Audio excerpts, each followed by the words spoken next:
Ladies and gentlemen, welcome to episode number 17 of the James Mackay UTR podcast. I bring to you today, honestly, an absolute legend of the game, a legend of the game of tennis that has done pretty much everything as a player and pretty much everything as a coach. Steve Denton at Texas A&M, thank you for your time and welcome on.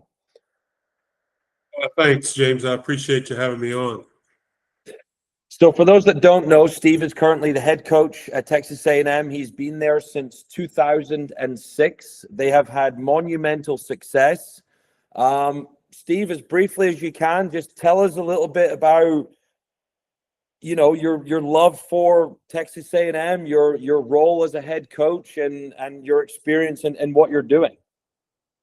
Yeah, as you said, I got here in 2006, and I've always been a Texas guy. I grew up in Texas and got the opportunity to become the head coach here, and almost kind of right off the bat, pretty quickly, Bob McKinley and Kevin O'Shea were here with me. Got them to come on board, who are great guys to really start the program with. And we were able to kind of turn Austin Krychek around in the recruiting process pretty quickly, which really cemented our future. And it's kind of been a great run since that time. Of just kind of been a love affair with tennis and loved working with these guys and helping them try to get better. And my approach is probably a little different than some in that because of my pro background, I really am pretty patient and, try to help develop these guys to get to go play on the tour. And that's, obviously takes a lot more work and attention to detail just because, the nuances of the pro game today obviously is such a high level. I often joke about it. If I knew that I was going to have to play against Alcaraz and Sinner, who in my opinion are both freaks of nature, and that because at a young age they were so good, I'd have starved.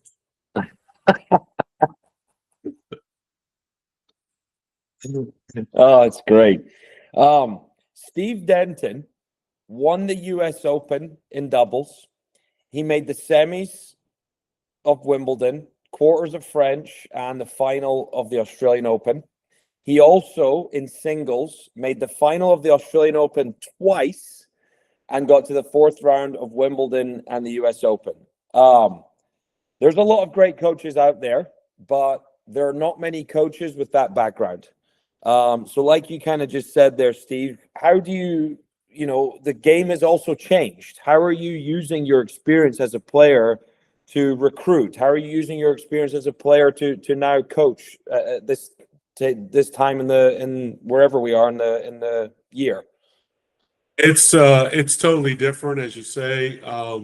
You've had to have flexibility and adaptability to be able to have some longevity at this. But I think it really boils down to, stability. If you can kind of, and also with young players, getting them to really buy in and believe in what you're teaching them, and that it's going to be successful.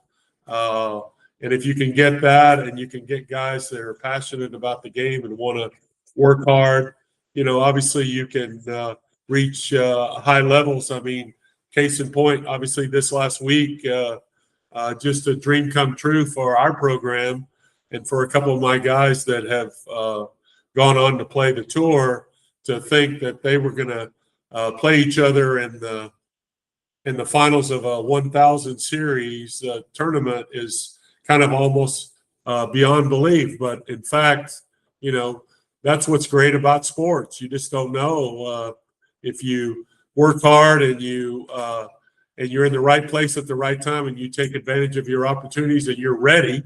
If you're ready to take advantage, then things like that can happen. Let's talk about that. You have two former players. You're probably at home, and 2 or 3 in the morning, by the way. I felt like I was in Europe. Yeah.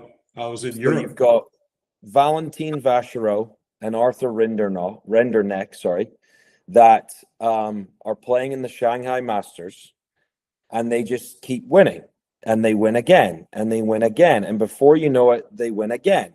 That honestly had to be emotional for you as a former coach to recruit those guys to Texas A&M, watch them grow, and then to see them do that. Yeah, I had a lump in my throat for about a week because it just, I had really thought probably around the quarterfinals.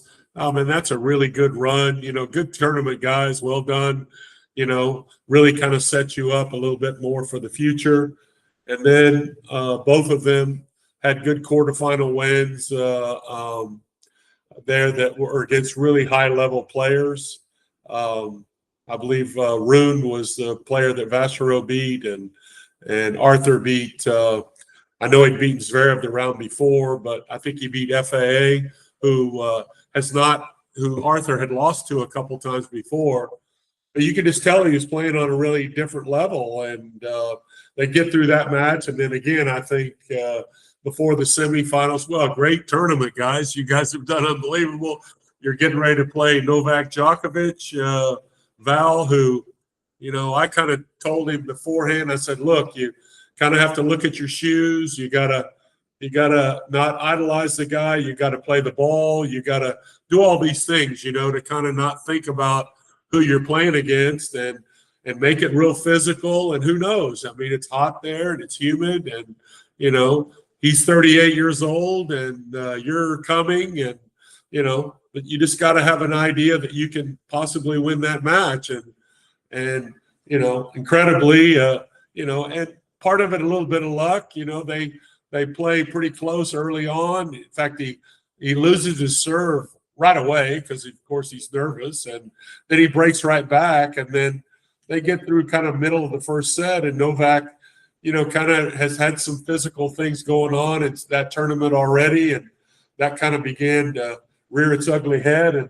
again, I said to Val, obviously didn't talk to him during that, but beforehand, I said, you got to look at your shoes. You got to look at your strings. You can't look over there. You can't focus on any of that.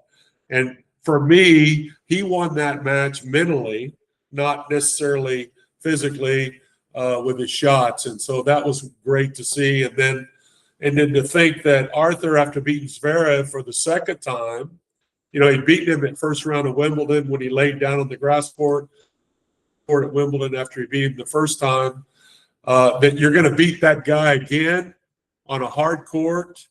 And good and well the second time a guy like that plays you, they're going to be ready. They're not going to take you lightly at all, and you're going to get their best effort. And for him to kind of basically beat Zverev 3-2 in the last two sets, and then in the semifinals have to play Medvedev, who has had his struggles this year, not playing as confident as he did a couple years ago when he was number one in the world, but he's a nasty player and he's a tough out.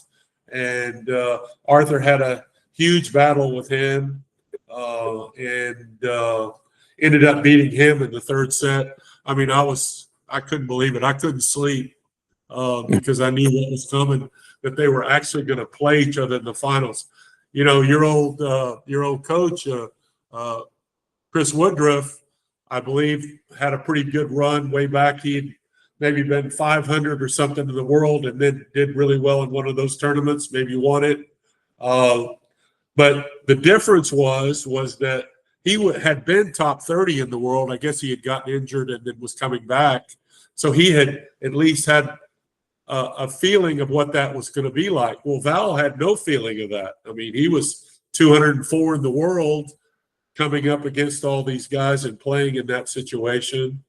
And then to have, I think it was in the early 1990s that Michael Pernfors, who played for Georgia, Swedish player, and Todd Martin, who played at Northwestern, they were in a big tournament, played in the finals. That was the last time two college players played each other in a major final like that. So then You got two guys on the same team, and oh, by the way, they're first cousins because the mothers are sisters.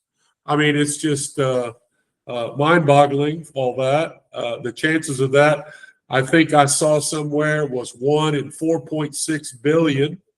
So you can take that with your Powerball, you know, and that's kind of it was kind of a storybook week for Yeah. both of them, and for them to actually play each other in the finals and how that match played out.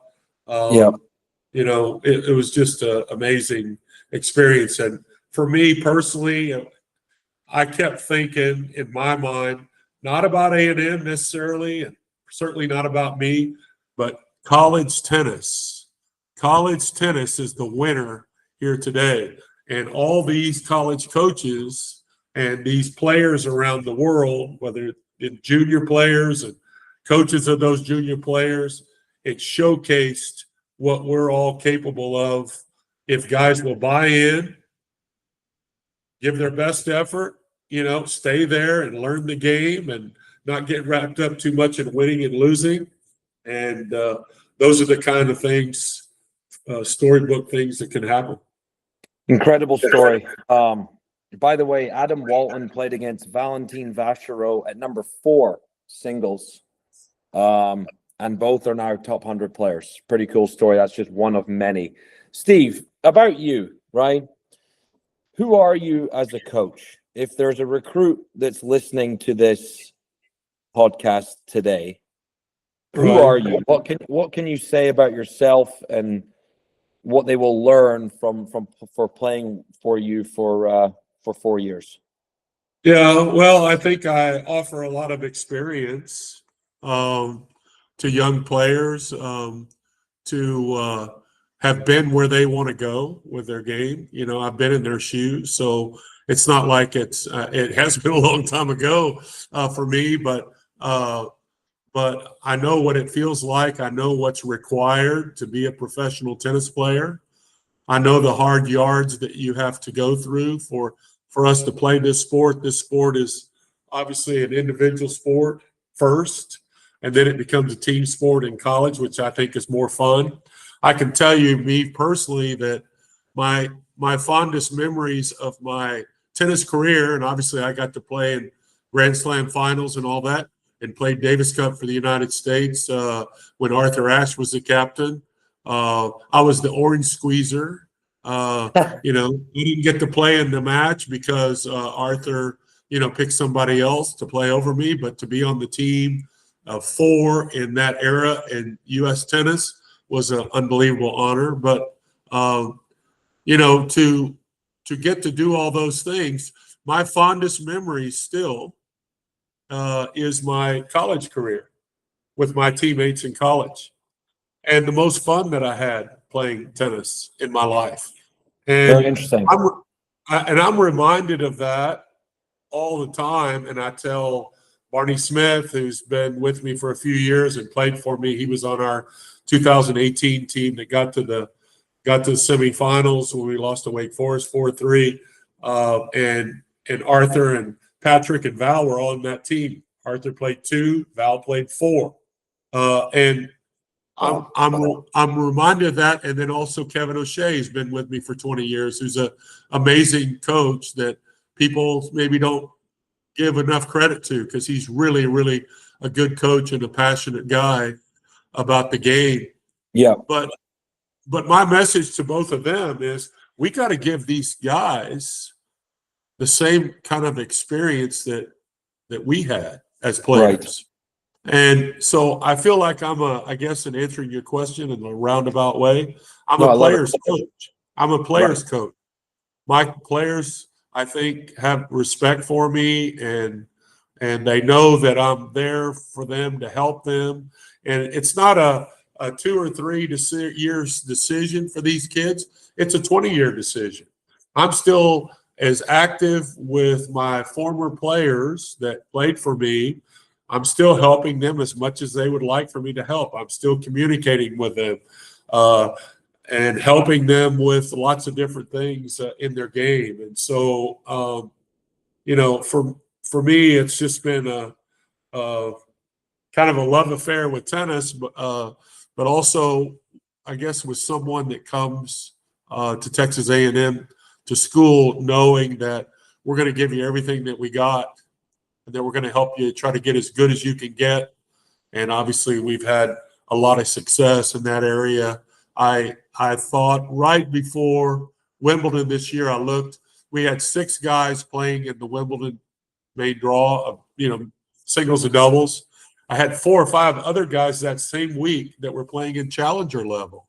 And then a few others, like I was just as happy for Rafael Perot, he graduated in 24, and he won 3 he's won 3 futures this year, 2 in a row. And it's just about the pathway that these guys can take. And I think that if they'll stay with it and they'll keep working at it, then, these types of things that happen this last week are certainly a possibility. Well, if there's one thing to hear there, it is you have 2 former players playing in the final of the Shanghai Masters, or they're playing in a Masters tournament, and they're still calling you. They're calling you. They want to talk to you. They're asking for advice. You're giving them advice. I mean, that's just cool. And I think you as a coach and as a person, which more importantly, you should feel very proud about that. That's just my opinion. Shifting gears just a little bit here, Steve.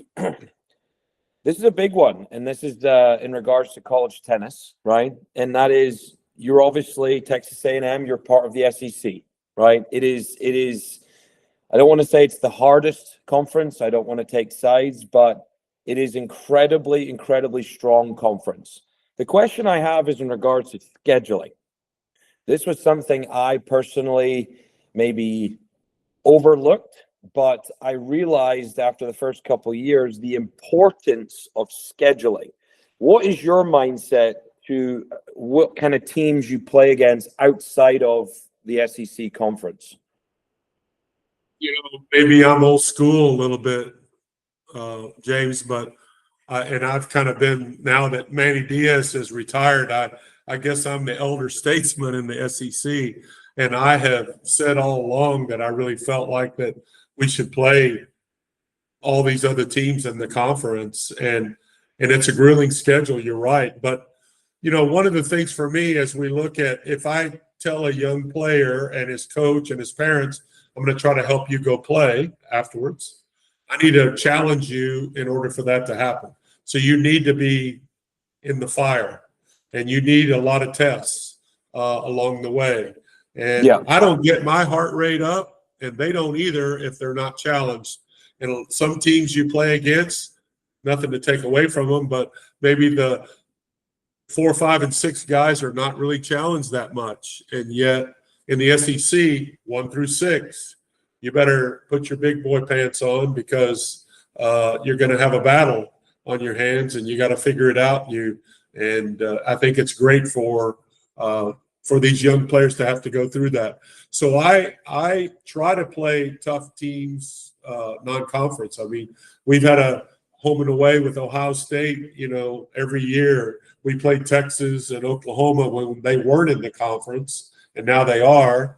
And so now I've tried to find a couple of other teams that would want to play us because I want to test our guys a bit. We play some double headers to kind of test them a bit as well. And so, yeah, I'm all for that development part of it. I get it, though, that at the end of the season, if you're trying to win a national championship and you're trying to make a push, you got to have some fresh minds and some fresh legs a little bit to do that. And, that's something that probably I could do a better job of.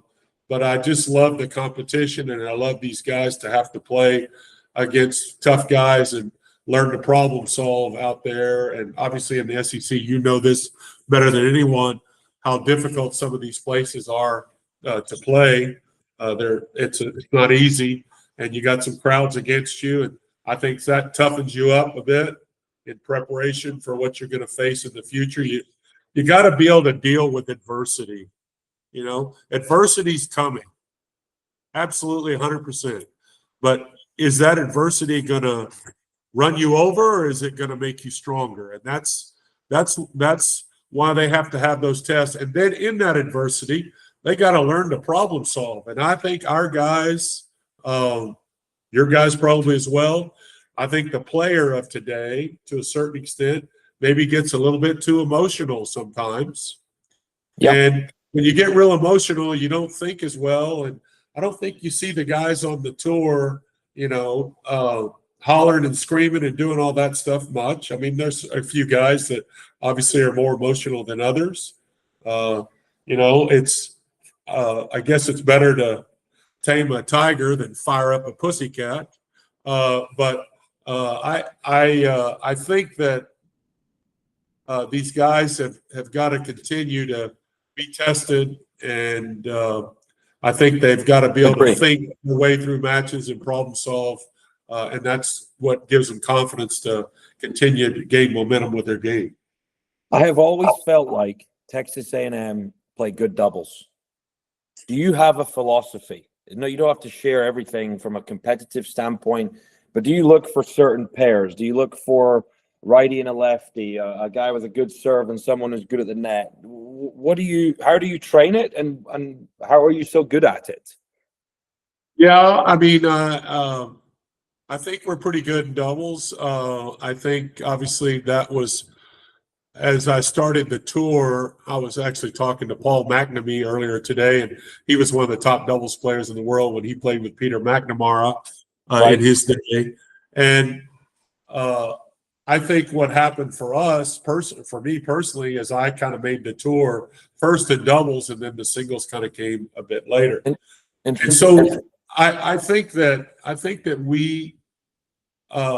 we spend a fair amount of time in doubles and doubles drills, but mainly more in the transition part of the court. I think all these really good juniors are very good at the back of the court, and they can hit a serve and hit a forehand and be really good at that part of the game. But I think the nuanced part of the game, which is 2 or 3 feet behind the service line and inside the service line, that part of the court is a little bit misunderstood. Case in point, in the old days when we played at Wimbledon, if you looked at the court, you saw dirt basically up around the service line and inside. And now you see mostly dirt on the baseline, but the grass is still pretty pristine in that upper part of the court. And I think that a guy like Roger Federer, who was able to be an all-court player, has really helped our cause more because, he was able to finish at the net. And heck, even Nadal, who was a baseline player, continued to work on his net game. And you see now Alcaraz and Sinner, they're moving forward, doing more, even though their ground strokes are so great and their serve and everything else is so great. They're trying to move forward. And so we spend the time each day on that transition game. And obviously that translates into playing some doubles. And then as far as finding players, you kind of identify who's going to be a good left court player, who's going to be a right court player. You try to put those guys together the best you can.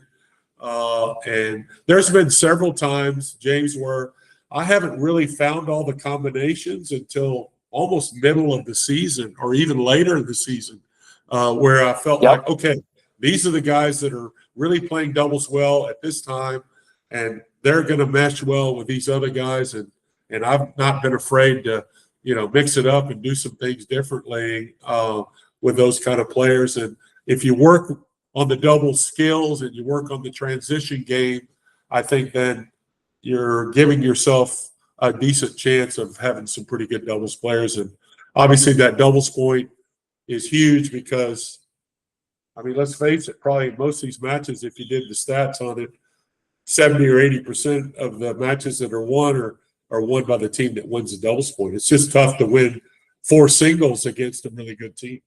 Yep. Steve, you are great partners of UTR Sports. You have hosted multiple PTT events. I guess my simple question to you, Steve, is why? Why do you host these events? Yeah, very simple. matches. This is you get 5 or 6 quality matches in a tournament. We get to be at home and we can evaluate those players while they're playing those matches, and you're testing them. I mean, they know we're watching. You know, they know what's going on there, and you test them to see how they can handle playing against their teammates. Right. And I think it's an important component of this. But the matches themselves are high quality matches that these guys get, and I'm hopeful at some point in the future that they're going to come up with a method or a way for these boys to get some points and ranking out of it. That would be wonderful as far as I'm concerned, because you have your cake and eating it too.